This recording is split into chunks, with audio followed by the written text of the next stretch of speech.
L'échec continu, ou échec perpétuel, est une tactique d'échec où l'on attaque le roi adverse de manière répétée sans qu'il puisse s'échapper, mais sans qu'il y ait de possibilité d'échec et mat.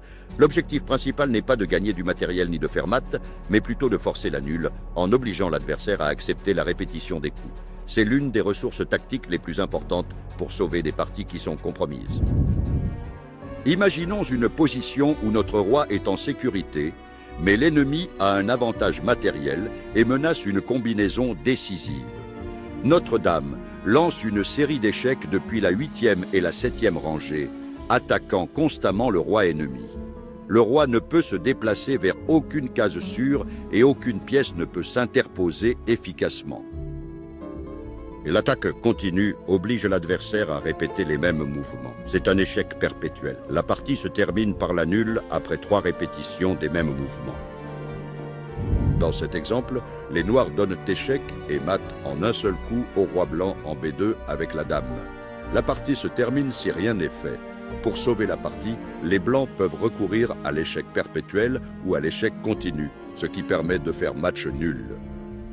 Nous observons que le roi noir est pratiquement encerclé sur les diagonales blanches et la tour domine entièrement la colonne F. La manœuvre consiste à déplacer le fou en F5 en faisant échec. Si le roi noir se déplace en H7, le fou revient en F6 faisant échec et le roi retourne en H8.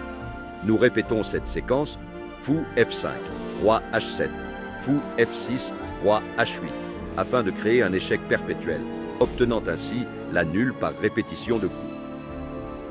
Ce stratagème tactique permet de sauver la partie face à la menace de mat pressante des noirs.